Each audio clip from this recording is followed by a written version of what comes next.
जय गुरु जी। शुक्राना गुरु जी। जय संगत जी। सत्संग में गुरु जी के मंत्र जाप से शुरू करूंगी। ओम नमः शिवाय शिव जी सदा सहाय। ओम नमः शिवाय गुरु जी सदा सहाय। जय गुरु जी। गोरखपुर से दिवेश त्रिपाठी अंकल जी का एक सत्संग है जो उन्होंने शेयर किया, मैं वो सुनाऊंगी। कुछ साल पहले मेरी ज़िंदगी ऐसे मोड़ पर आ गई थी जहाँ जैसे सब कुछ थम सा गया था।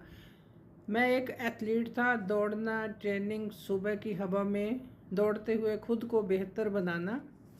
एक दिन एक भयानक एक्सीडेंट हुआ। बाइक से लौटते समय एक ट्रक ने टक्कर मार दी। सब कुछ धुंधला हो गया। जब होश आया तो खुद को आईसीयू में पाया। डॉक्टर्स ने कहा कि मेरी स्पाइन में गहरी चोट आई है और शायद मैं ठीक तरह से कभी चल भी ना सकूं। पहले तो यकीन ही नहीं हुआ। आंखें बंद कर लेता और सोचता कि ये तो कोई बुरा सपना है। जैसे जैसे दिन गुजरते गए सच सामने आता गया। वो कमरा जहाँ मैं लेटा रहता था धीरे धीरे मेरी दुनिया बन गया। बाहर दौड़ते हुए बच्चों की आवाज़ें भी अब चुभने लगी थी। मेरा मन अंदर ही अंदर टूटने लगा। शरीर बिस्तर से चिपक गया था और आत्मा जैसे हर दिन हार मान रही थी। कई बार तो लगता था कि अब जीने का क्या मतलब है जब मैं अपने पैरों पर खड़ा ही नहीं हो सकता। एक दिन मेरी माँ चुपचाप बैठकर रो रही थी। वो मेरे दर्द से ज़्यादा अपनी बेबसी से टूटी हुई थी। मैं भी माँ के सामने कुछ नहीं कह पाया।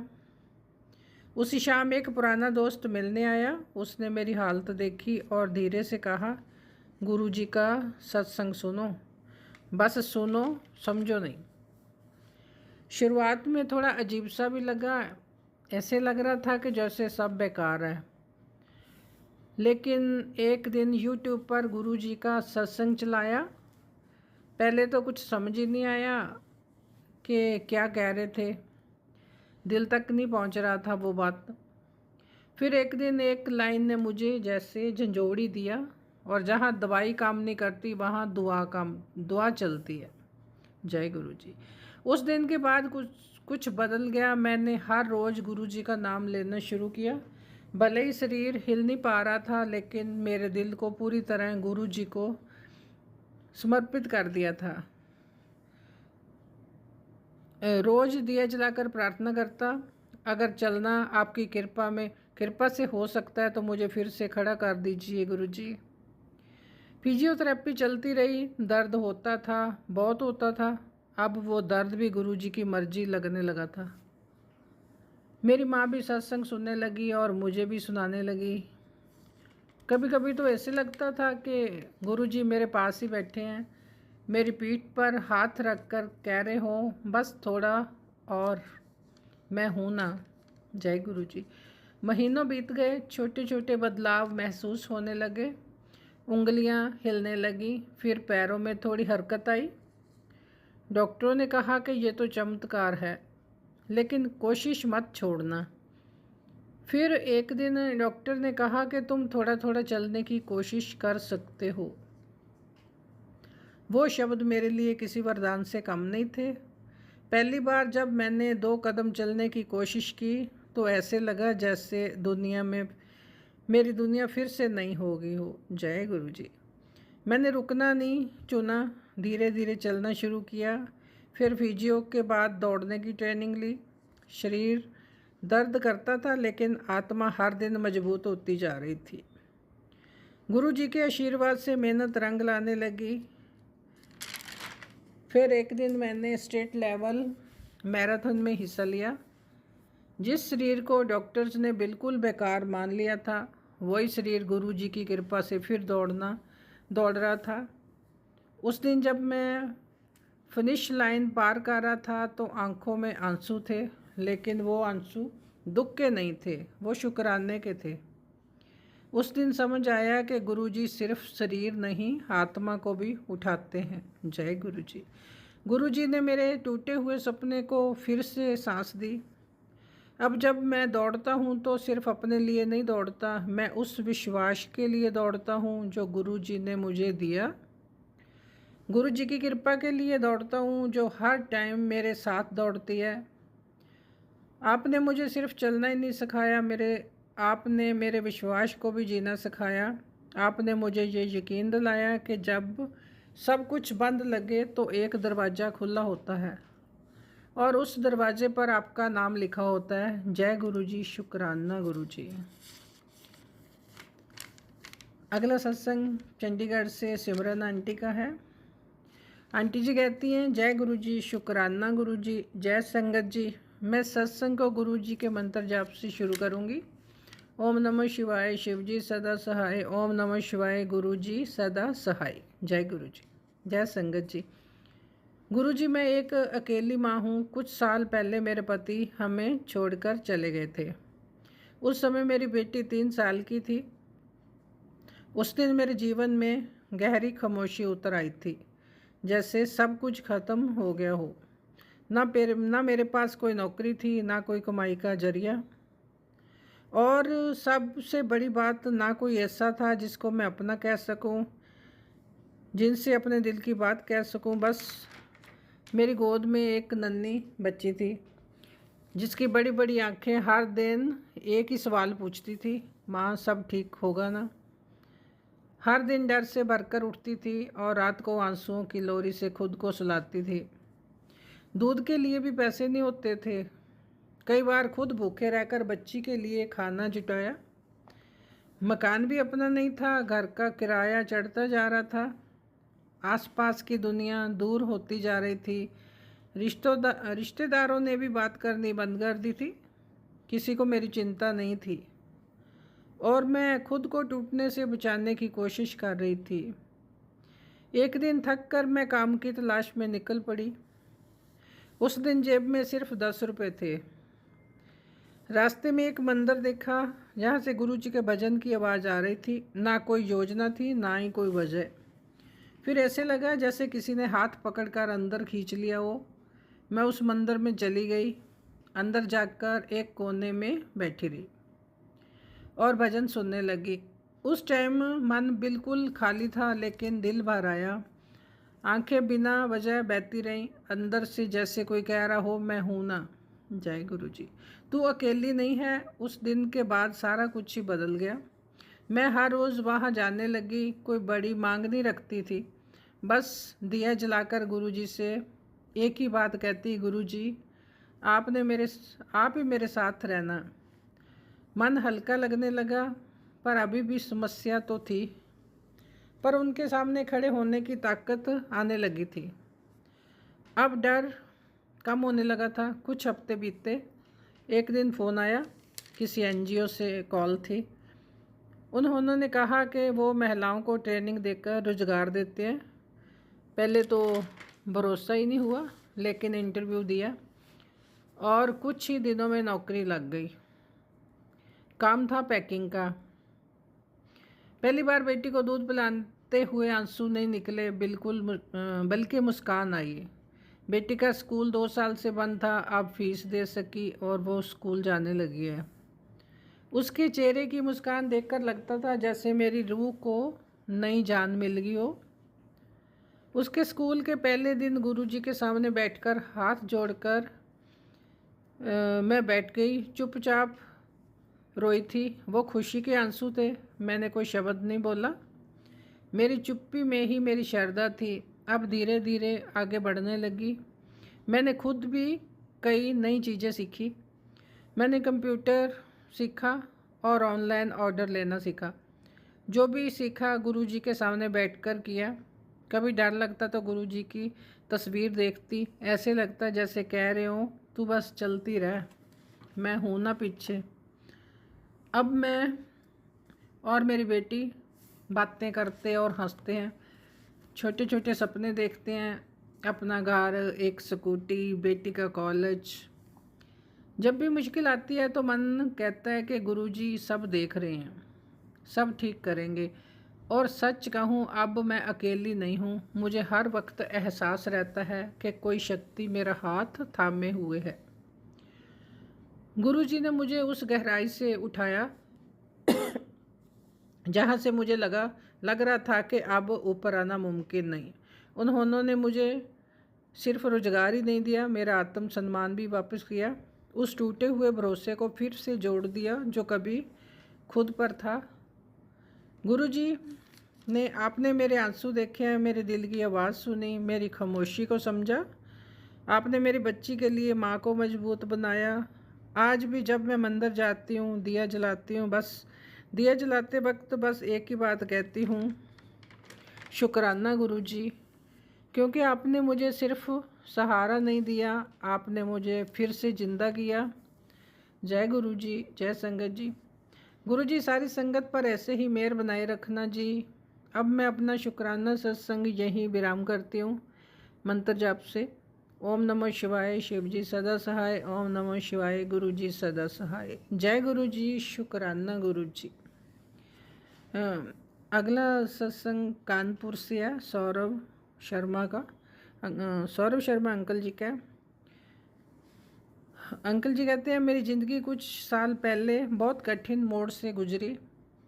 मेरी माँ को अचानक ब्रेन स्ट्रोक हुआ और वो कोमा में चली गई। सब कुछ इतनी तेज़ी से हुआ कि हम कुछ समझ ही नहीं पाए।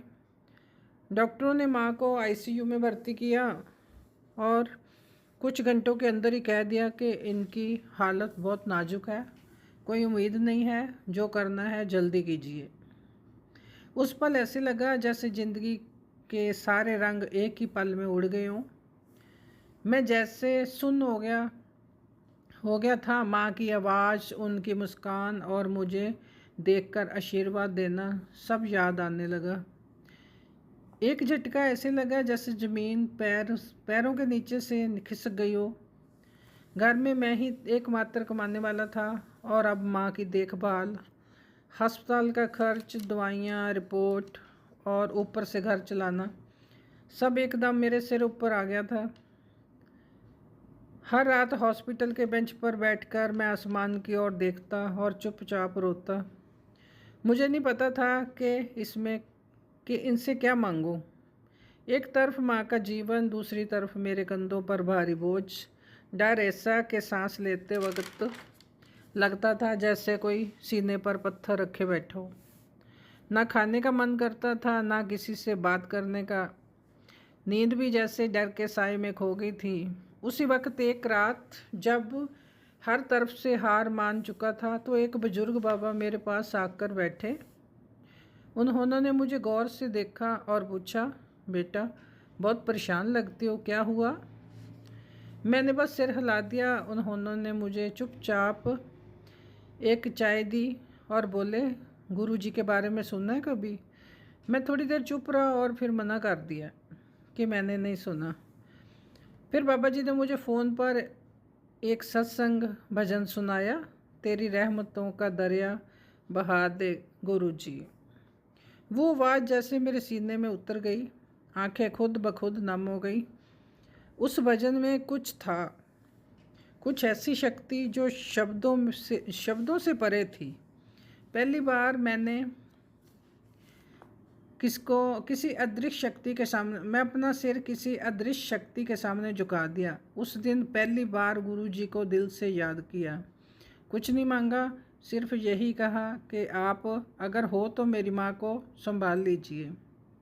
और यकीन मानिए, अगली सुबह आईसीयू में डॉक्टर ने कहा कि कुछ हरकतें दिख रही हैं, थोड़ा पॉजिटिव रिस्पॉन्स है। मुझे यकीन नहीं हुआ, जैसे कोई चमत्कार हो गया। मैंने माँ का हाथ पकड़ा और बहुत देर तक माँ के सिराने बैठा रहा। तीसरे दिन माँ ने धीरे से आंखें खोली, उनके होंठ हिले जैसे कुछ कहना चाहती हूँ। मैं समझ नहीं पाया, उनका जागना ही किसी चमत्कार से कम नहीं था। डॉक्टरों ने कहा, हम भी नहीं समझ पा रहे कि इतनी तेज रिकवरी कैसे हो रही है, लेकिन मैं समझ गया था कि गुरुजी ने मेरी सुन ली थी। उनकी कृपा ने वो कर दिखाया था जो इंसान की ताकत से परे था। माँ की रिकवरी धीरे धीरे होती रही। एक एक दिन जैसे वरदान के जैसे लगता था। तो मैंने हर रोज़ गुरुजी के भजन लगाना शुरू किया और माँ भी उससे सुनती सुनती सो जाती थी। माँ का शरीर पहले से ज़्यादा ऊर्जा से भर गया और दिल में जो खालीपन था वो भी गुरुजी की कृपा से भरने लगा। माँ के चेहरे पर वो ही पुरानी मुस्कान लौट आई। आज माँ पूरी तरह स्वस्थ है। फिर से किचन में उनका हाथ चलता है। मुझे दही चीनी खिलाकर ऑफिस भेजती है और हर सुबह मेरे माथे पर तिलक लगाकर कहती है कि जैसे गुरुजी ने मुझे ठीक करके तेरे पास भेजा और तुझे भी जॉब में तरक्की देंगे। जब भी मन में कोई डर आता है, जहाँ कोई बड़ा फैसला करना होता है, तो मैं गुरुजी के भजन सुनता हूँ। वही भजन जिसने जिसने मुझे उस अंधेरे से रोशनी की ओर खींचा था। मैं जब भी मंदिर जाता हूँ तो उनके सामने सिर झुकाकर बस एक ही शब्द कहता हूँ, आपने मेरी माँ को ठीक करके मेरी बाहों में लौटा दिया। आपने मुझे मेरी दुनिया लौटा दी। आपने मेरे टूटे मन को फिर से जिंदा कर दिया। आपने मेरी हिम्मत लौटाई, मेरा भरोसा और मेरी सबसे ज़रूरी मेरी श्रद्धा। अब मैं खुद को अकेला नहीं मानता। जब भी कोई चिंता आती है, कोई डर सताता है, मैं बस आंखें बंद करता हूँ और गुरुजी का भजन सुनता हूँ। और फिर वही आवाज़ अंदर से गूंजती है, मैं हूँ ना तेरे साथ, डर मत। जय गुरुजी। गुरुजी ने सिर्फ मेरी माँ को की नहीं, मेरे विश्वास को भी बचा लिया। अब मैं सुबह उठते ही शुक्राना कहता हूँ, शुक्राना गुरुजी, अनंतम अनंतम शुक्राना गुरु महाराज। जय गुरुजी। संगत जी, आपको अगर गुरुजी का ये सत्संग अच्छा लगा हो तो लाइक और कमेंट ज़रूर करना। गुरुजी के चमत्कारों से भरपूर ये सत्संग है। और चैनल को भी सब्सक्राइब ज़रूर करना जी। आपने अपना सत्संग भेजना हो तो डिस्क्रिप्शन में व्हाट्सएप नंबर दिया है, उस पर रिकॉर्ड करके या लिख कर भेज सकते हो। जय गुरुजी, शुक्राना गुरुजी। जय संगत जी। जय गुरुजी, शुक्राना गुरुजी।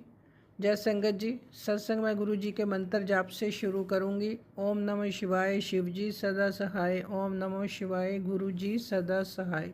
जय गुरुजी। गोरखपुर से दिवेश त्रिपाठी अंकल जी का एक सत्संग है जो उन्होंने शेयर किया, मैं वो सुनाऊंगी। कुछ साल पहले मेरी ज़िंदगी ऐसे मोड़ पर आ गई थी जहाँ जैसे सब कुछ थम सा गया था। मैं एक एथलीट था, दौड़ना, ट्रेनिंग, सुबह की हवा में दौड़ते हुए खुद को बेहतर बनाना। एक दिन एक भयानक एक्सीडेंट हुआ। बाइक से लौटते समय एक ट्रक ने टक्कर मार दी। सब कुछ धुंधला हो गया। जब होश आया तो खुद को आईसीयू में पाया। डॉक्टर्स ने कहा कि मेरी स्पाइन में गहरी चोट आई है और शायद मैं ठीक तरह से कभी चल भी ना सकूं। पहले तो यकीन ही नहीं हुआ। आंखें बंद कर लेता और सोचता कि ये तो कोई बुरा सपना है। जैसे जैसे दिन गुजरते गए सच सामने आता गया। वो कमरा जहाँ मैं लेटा रहता था धीरे धीरे मेरी दुनिया बन गया। बाहर दौड़ते हुए बच्चों की आवाज़ें भी अब चुभने लगी थी।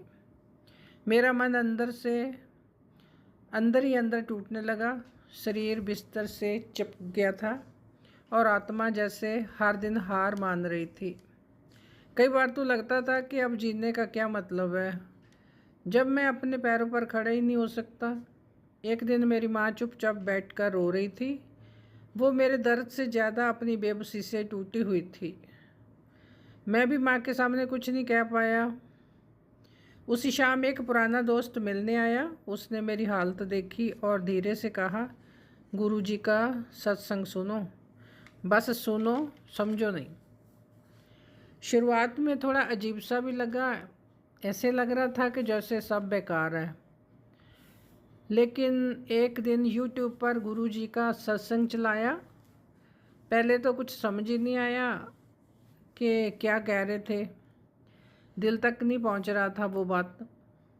फिर एक दिन एक लाइन ने मुझे जैसे झंझोड़ी दिया, और जहाँ दवाई काम नहीं करती वहाँ दुआ चलती है। जय गुरुजी। उस दिन के बाद कुछ बदल गया। मैंने हर रोज़ गुरुजी का नाम लेना शुरू किया। भले ही शरीर हिल नहीं पा रहा था, लेकिन मेरे दिल को पूरी तरह गुरुजी को समर्पित कर दिया था। रोज़ दिया जलाकर प्रार्थना करता, अगर चलना आपकी कृपा से हो सकता है तो मुझे फिर से खड़ा कर दीजिए गुरुजी। फिजियोथेरेपी चलती रही, दर्द होता था, बहुत होता था। अब वो दर्द भी गुरुजी